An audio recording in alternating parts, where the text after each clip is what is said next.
So you're a PT or PTA grad who's feeling the spark of something more. Maybe you dream of building your own business, one that's constructed around your vision, one that empowers you to make a real difference on your terms. This feeling, it's the entrepreneurial itch, and you're not alone. Countless PTs and PTAs are taking the leap to entrepreneurship, crafting careers that are as unique as they are. Welcome to the Innovate and Rehabilitate, the Entrepreneurial PT podcast. In each episode, we'll dive deep into the world of PTpreneurship with inspiring physical therapists and physical therapist assistants just like you who are crushing it on their terms. We'll uncover their secrets, their struggles, and the incredible impact they're making. From building your PT boss dreams to navigating the business side of things, we'll equip you with the knowledge and inspiration to turn your vision into reality. So, whether you're just curious about starting your own business or you're already out there making your dreams a reality, this podcast is for you. Get ready to unleash your inner entrepreneur. Let's do this. Hello and welcome. I'm Derek Lee, the new host of the Entrepreneurial PT, recently taking the reins from Scott Giles, the founder of Score Builders. Today, I'm excited to welcome Emma Brady to the show. Emma is a doctor of physical therapy turned sales leader who has built her career around helping physical therapy entrepreneurs take back control of their business. She's a foundational leader at Prompt Health, where she has spent the last 5 years helping scale the sales organization from the ground up as a sales leader. Beyond her work in the tech space, Emma has also become a leading voice for clinicians exploring non-traditional career paths. She's the co-founder of the Clinician Transition, a thriving community of over 6,000 members built entirely organically. Through that platform and her work with the Beyond These Clinic Walls podcast, she's helped clinicians discover opportunities in tech, sales, and entrepreneurship. Emma brings a unique perspective at the intersection of clinical care, business operations, and career transformation. Today, we're going to dive into her journey, what she's learned working on the business side of healthcare, and what opportunities exist for clinicians who may be thinking beyond the traditional clinic setting. Emma, thank you so much for being here, and welcome to the show. Thanks for having me. I was so tickled pink when you guys invited me. Oh, thank you. Oh, we're super excited. I think you're going to have a lot of really interesting advice and insight, so I'm pumped. So Emma, just starting from the beginning, you began your career as a PT and now you're a sales leader at Prompt Health and helping clinicians explore non-traditional careers through the clinician transition. So I'd love to hear about maybe the moment or maybe series of moments that, you realized you might take a path beyond the clinic. Yeah. I mean, probably when I took my first calculus and chemistry test the first month of college. I mean, that was a humbling experience that made me slightly concerned about the ramifications of the considerable life choice I had made at 18. I mean, PT school was not easy for me. I was more naturally good at creative things like writing and English, but I was just so drawn to helping people, and I really, really wanted to be a PT. So I powered through those 6 years with a lot of effort, and I was just too stubborn to not get through it. But I was worried there pretty much the entire time that it was never going to click, no matter how hard I studied or how many tutors I had, or even tools like Score Builders at the end there. And this is not just me like building you guys up, so to speak. I am not exaggerating. I slept with Scott's Score Builders book, plus whatever that other big one is, underneath my pillow the night before the NPTE. And I remember this so clearly because I woke up and my neck was hurting the day of the test, which I hadn't planned for. But it was worth it because I passed. So there you go. Yeah. But it wasn't towards the end of PT school when I had some exposure to, non-traditional paths or like less common ones. I worked at a school for the blind, which was just so special. Acute care, and acute care is kind of where I felt, okay, I can see myself doing this. And I found where I'll really be successful. So then I ended up in the hospital after graduating, and I loved it. I had incredible mentors that I still keep up with, and my confidence soared. I did a lot of extra credit things that no one asked me to do. I just wanted to do them, like mobility projects and updating clinical protocols. And then came the EMR and overall workflows, which those workflows had also been around longer than I had been alive. Yeah. So, it was kind of like a shot in the arm to that department is what they told me. But eventually it got to a point where it was clear that all of the extra projects I was doing, I saved them millions of dollars with the work I did. They really would have preferred me to really focus on patient care. And so I thought long-term, the startup world would be a better fit. And they agreed. Like, they were excited for me when they found out where I was going. Totally. So during COVID, I ended up at a startup for people who are obese trying to lose weight. And I thought that's so great. So much of what I see in the hospital could be prevented with a program like this. And I was going to start a national telehealth program during COVID. And I was going to be in charge. So all my problems were going to go away.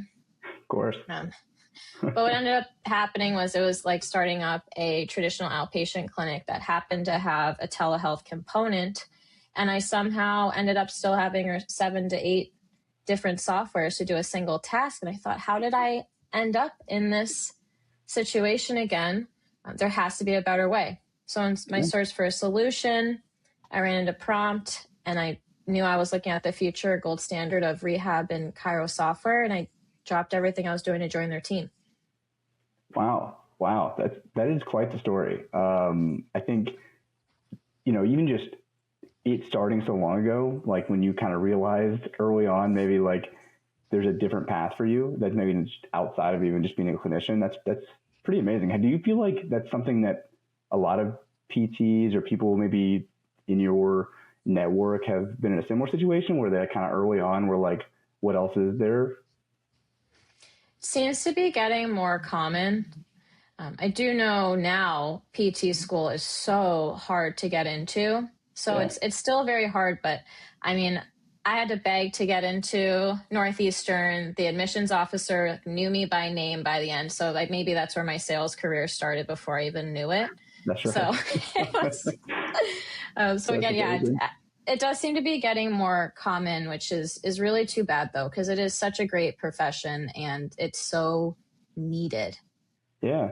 I mean, I agree with you there. I think it's also like, the field's probably going to evolve as you've already seen it too. And in your role, even how much it's evolved, like, I think, some of that's probably a good thing, right? It shifts the career in a different direction, or this shifts the whole PT field in a different direction, which is kind of cool. So, I mean, just for PTs, there's probably a lot of PTs maybe listening to this podcast that, don't know a whole lot about what exists out there. And you sound like somebody who's dipped your toe in maybe a lot of different areas and currently in a very different, role than most people would be exposed to. Could you describe for us like what your day-to-day looks like in your role at Prompt specifically? Yeah. So my overall goal is to chat with as many clinics as possible. And then what we talk about is their business operations from front to back, from the second a patient or their doctor thinks that they might need PT all the way up until that last statement is sent. Pretty much every step of the way can be handled with our software. So it's usually multiple conversations with stakeholders from the main personas, the executive team, the admin team, the clinical team, the billing team, and the patient. We consider them a user. It's not an exaggeration to say it's the foundation of their entire business. So yeah, we're talking about features and stuff like that, but the more important conversation is what's going on with your overall business. What levers could we pull to make the biggest impact the quickest, medium term, long term? And there are some patterns, but every clinic has different needs and starting points and goals, because no one switches software to stay status quo. They're looking for an improvement in all areas of the business, and the EMR is just a part of that. Yeah, that makes a lot of sense. So it sounds like day-to-day wise, it's a lot of time reaching out to business owners, entrepreneurs, and just trying to understand maybe their pain points, the areas of which you could, and your program can kind of benefit them.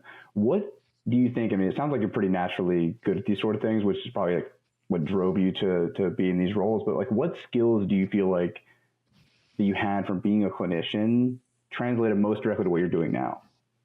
Yeah, I absolutely would not have had the success I've had at Prompt if I didn't have the experiences I had as a therapist, particularly that acute care role that I was referencing earlier. Yeah. Number one, customer service. There are 4 things that tend to bring out the worst in people: moving, divorce, the airport, and the hospital. There you go. And I just happened to be in one of those places. So my entire job was working with patients and their families, and even my coworkers who were there either because they were incredibly sick or they had a calling to help people, not because the hospital is a fun place to be. You know, if you think about like the sickest you've ever been in your entire life, or the most pain you've ever been in, and then you've got some, you know, peppy young woman coming in and saying, hey, let's get out of bed in a paper thin gown with no back on it and some thin socks, and we're going to walk down the hallway. Like, that is not the first thing you want to do when you're feeling so awful and you haven't slept and all of that. So I learned a lot about motivational interviewing, which is basically sales that's been rebranded to be more palatable to healthcare professions. Right. Wow, that's masterfully put. That's really amazing. I mean, do you feel like, I guess, why specifically in the acute care setting do you feel like you found that? Was there anything particular about the acute? I mean, it sounds like the hospital system and like it just being kind of like even more important to be customer service focused, but is there anything else? Yeah, you need customer service for all areas of healthcare, whether we want to say that or not. That's another thing. It's just being transparent about these conversations and saying these are customers. We need to treat them as such. It's like you go to the Ritz. We want to be giving them that type of experience. They have so many places they can go. I do think acute care, though, they aren't there by choice. They're there for another reason, and you're an ancillary service versus someone walking into outpatient. At some point, they have some buy-in that they need to be there. Yeah. Wow. Yeah, that's a great point. That's a really great point. I think that's something that, you've given a lot of thought to in terms of how you've gotten to where you are and maybe what skills you picked up. But that's a really great point. In your current role, what do you feel like, or I guess, how do you feel like clinic owners can better bridge the gap between providing a good clinical care and clinical excellence and just a stronger business in general? It depends what's going on. Generally, though, they need to understand that to be clinically excellent, you need to have strong business systems, not the other way around, which is not the natural instinct for most therapists. The other thing is you can't be the only person caring about the business. You need to socialize that with every staff member, and you need to have them bought in too.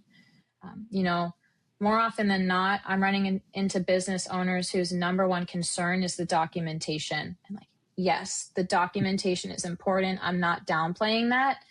But the documentation doesn't matter if you have no way to track your revenue and you don't know that you aren't profitable.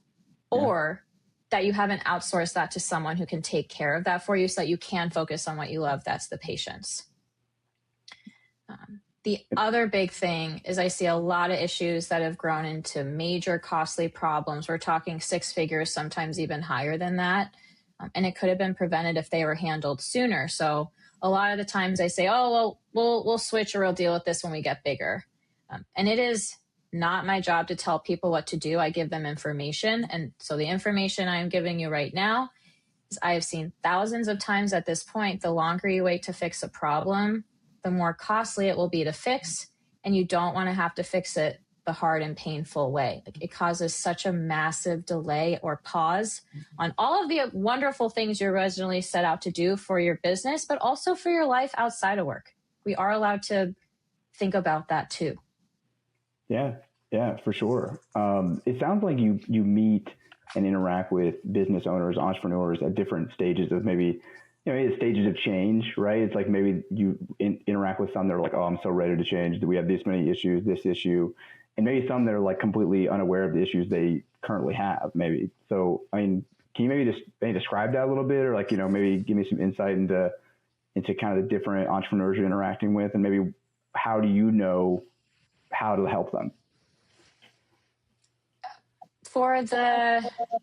There are general patterns that most clinics are having trouble with. So it's mainly asking questions of, hey, how's the front office end going? How are you working? What are your workflows for these 3 things? What are your workflows for these 3 things on the clinical side? What are your workflow for these 3 things on the billing side? Usually that first conversation, if they're not sure.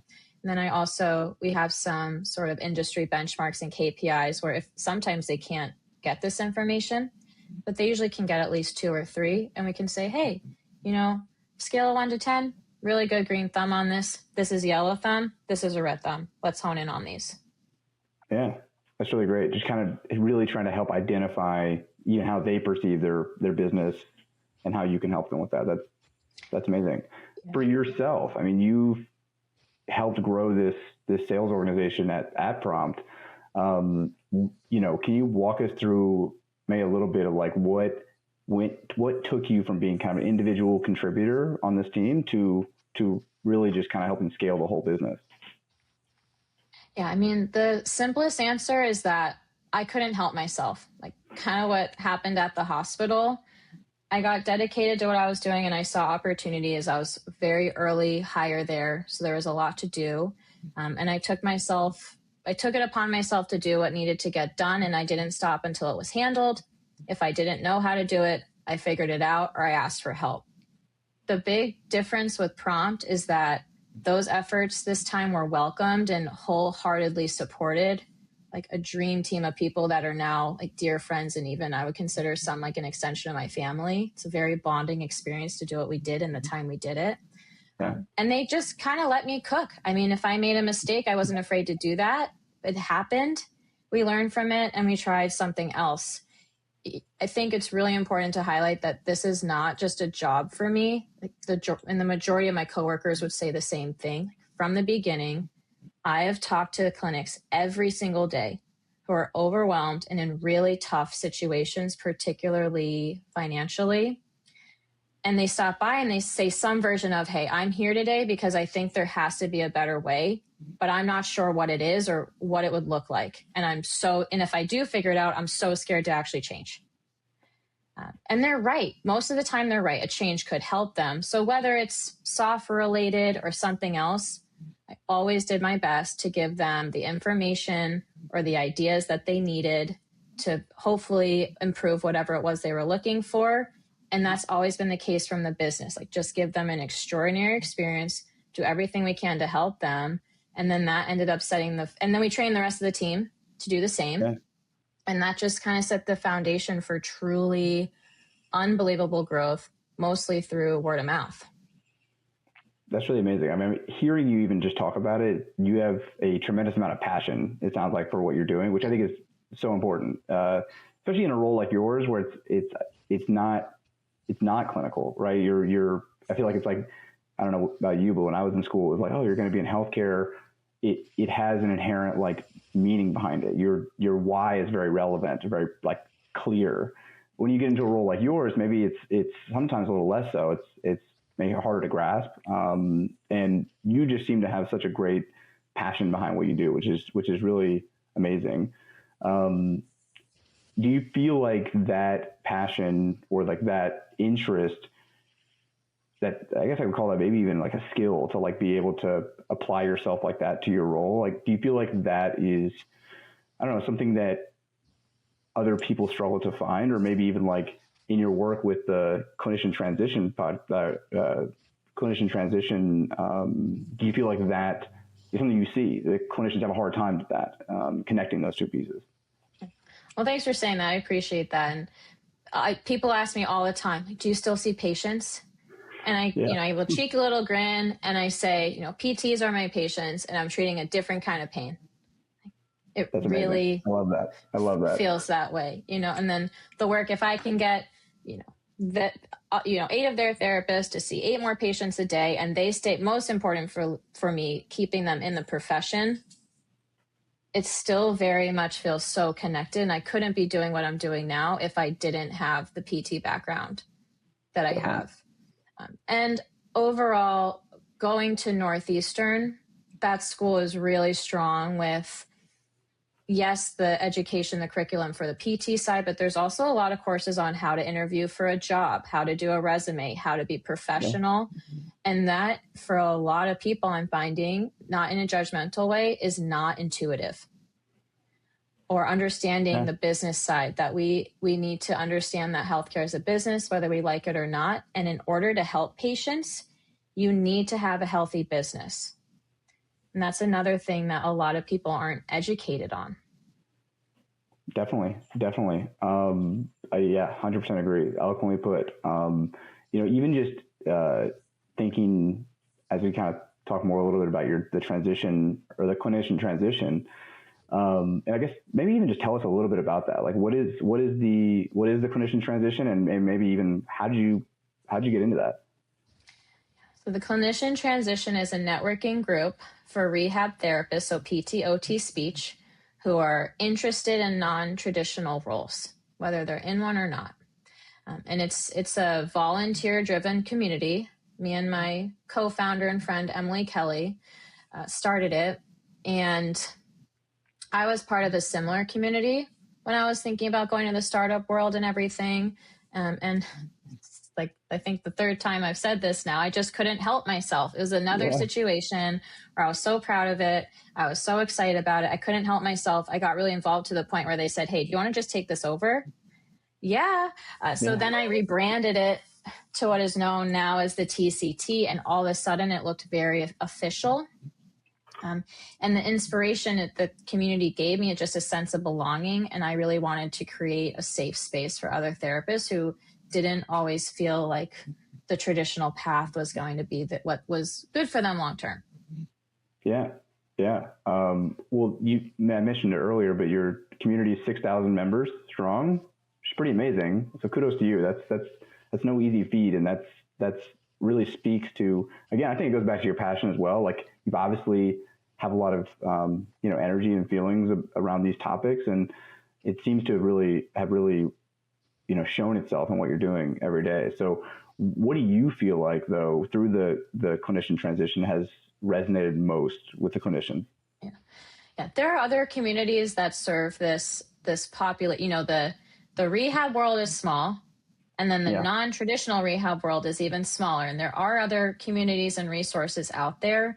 When we really got a lot of momentum was that we wanted to do something that didn't exist at the time, which was the now what. There are a lot of static resources of take this course, good luck. But there wasn't like the next step of, okay, well, how do I apply this? What happens if the job interview doesn't go well? Sort of that back and forth. So we grew a lot with live webinars that we hosted during COVID, which no one else had anything to do. So the attendance was high and people were craving that human connection and also reevaluating their lives, whether they wanted to or not. So again, just providing that safe space for them to do that. And it was such a sense of belonging when people needed it more than ever. Another thing is we always have been really conscientious about the culture we fostered and keeping it a positive place. So we haven't always have moderated it really tightly. So when you say that last part, that I find that to be super interesting. I guess tell me more about that. Like, how do you do that? How do you create or even foster that culture? Like, what are you doing? Yeah, something that one of our ground rules is we can't use the word burnout in the group. And I'll tell you why. There's 3 reasons. 1, we want to keep the space with the 3 Ps: positive, professional, and productive. Our community turning into an echo chamber about being burned out would do none of those things. It's not that it's not real. We aren't minimizing this very real problem, but our group is not the place to talk about it. There are other places you can do that. We are working on moving towards finding solutions. And then secondly, I kind of said this a second ago, the rehab world is small. And yeah, we are a closed community, but it's still relatively public. So we're trying to do our members a favor by making sure that their posts are professional. You don't want to be having a hiring manager looking at your post and they're not going to hire you. Word's going to get out. So again, we're not lying and we're not minimizing very real issues. We are the first stop for a lot of people who need professional help. And the first step is making sure that your public persona is giving off the energy of someone that wants to be hired. And then the third thing is we are rehab therapists. We are not mental health professionals.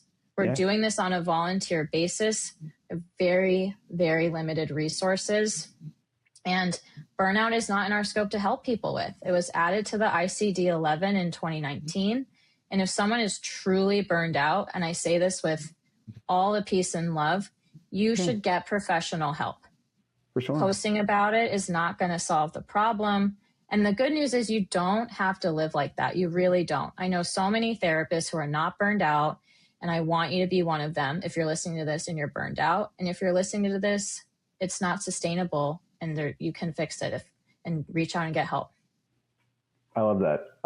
I mean, making the distinction between it's okay to feel that way and like totally understandable. It's a real thing, and not to minimize it, but also for the sake of the purpose of the clinician transition and the support group, it's like, we're here for a reason, right? And that being positive, being professional is, I think, definitely key. Do you feel like, what does that look like in terms of, I think maybe you use the word, or maybe I'm putting the word in your mouth, but policing that, or like trying to make sure that that's being done? Or is it like a process? Do you tell people before they start, or what is that like? Yeah, it's pretty informal. We have a pinned note at the top of the LinkedIn of welcome. Here's sort of our ground rules and our code of conduct. And then when you join the Slack, very proud of myself, I set up an automation. When you join the Slack, you'll get a little message of here's the ground rules. And then on the LinkedIn group, we approve every post before it goes. And then Slack, we just keep an eye on it. If there's anything, we'll delete it and then send a message to the poster of here's your original copy. Here's the reason it's not going to remain on the site. If you'd like to rework it and repost it, please do so. Because we also want people to feel we're all learning here. People are allowed to make mistakes.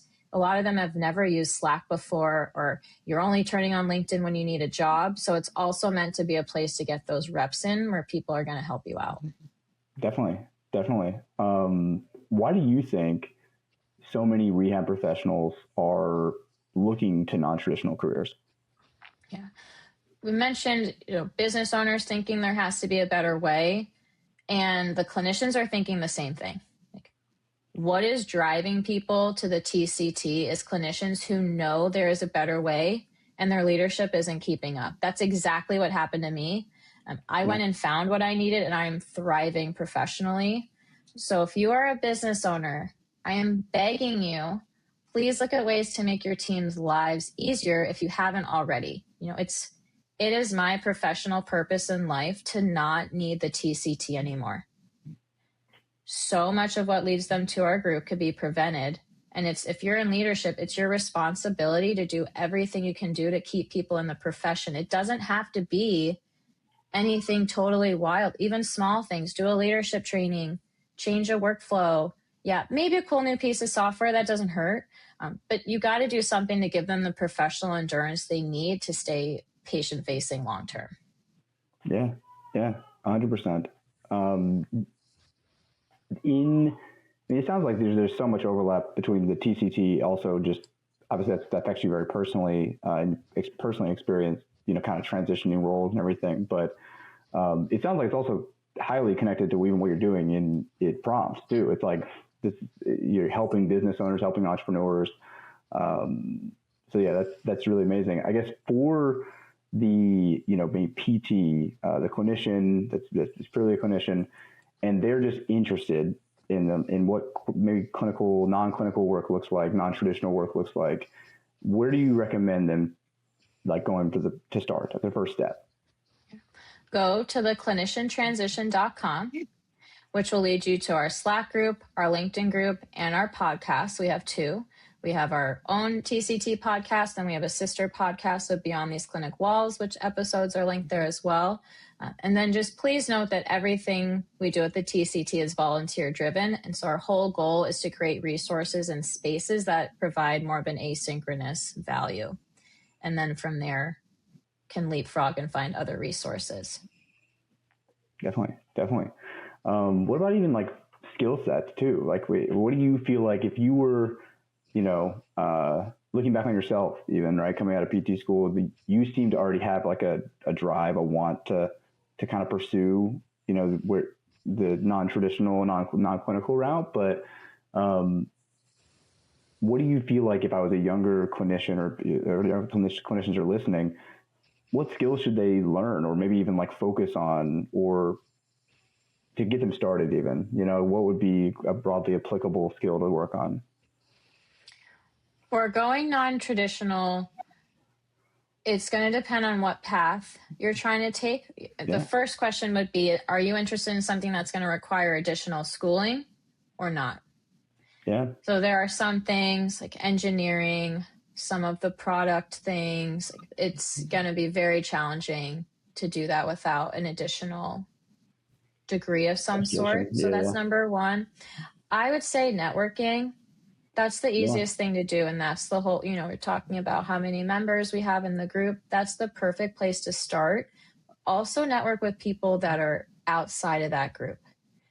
I appreciate you saying this seems like it came naturally to me, and maybe that's partially true. I also worked really hard at it. I talked to a ton of salespeople, went to a lot of webinars, took a ton of courses, and for sales at least, the one thing all salespeople have in common is they love to talk about how good they are at sales, and they're going to tell you why they're so good at sales. So it was really easy to get people to talk to me before and even during the transition when I was doing all of the building of the sales team. They helped me a lot.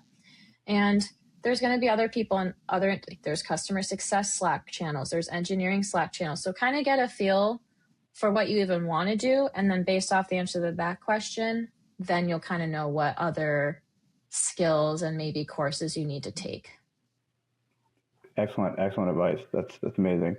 Well, I guess, lastly, and you kind of have touched on this throughout our talk, which is really great, but, as kind of like a message to any listeners or people, clinicians that feel stuck, feel burnt out, what would you want them to hear? Just if you're thinking there has to be a better way, it's because there is. So think deeply about what bucket you fall into. 1, I still like seeing patients, but then get a new job. If you want a new job, I will help you find one. I'm not just saying that. I know thousands of awesome clinics who would love to help you. I just helped a dear friend get a really great new job at a new clinic. She's super thrilled about it. Bucket 2 would be, are you truly done seeing patients? And when I say done seeing patients, I mean you've gone multiple jobs in multiple settings. So not just one outpatient job. Like you've tried 3 outpatient clinics, you've tried 3 SNFs, you've tried 3 home healths. Like you've worked in what are objectively good clinics for that setting. And you've given it the good old college try and you still don't like it. Then it's probably time to explore a non-traditional role. I see this a lot and again, I'm not judging people. I'm just looking at patterns. Sometimes I do fear that people are leaving without exhausting every other option. And it's so sad because you had to work and invest so much to get there. So just make sure we're not missing that. And then however you're feeling, it's normal and it's okay. Give yourself some grace. And no matter what path you choose, and maybe it's multiple paths, ask for help. And if you can't find the help you need for free, then you should pay someone for it. It's going to be worth every penny you need that you invest in yourself will be worth every penny to get to where you want to go faster. So just remember, there's always a better way. And when you're looking for it, don't make it harder on yourself than it needs to be. Love that. Well, thank you, Emma. That was beautifully put. And thank you so much for your insight today. And really amazing to hearing about your journey, about your story. And I really appreciate it. So thank you. Thank you for having me. It was really nice chatting with you all. Same. Well, so, and again, just thank you again, Emma. It's been great learning about your work at Prompt as well as with TCT. So, listeners, go check it out. It sounds like a really great resource. So, and to everyone listening, thank you for joining us again for this conversation with Emma. Please join us again next month when we're back for another episode of the Entrepreneurial PT. And there you have it, another dose of PT-preneurial inspiration to fuel your journey. Check out more inspiring stories from PTs and PTAs out there making waves by listening and subscribing to our podcasts on your favorite streaming platforms. And don't forget to rate and review this podcast. Thanks for listening.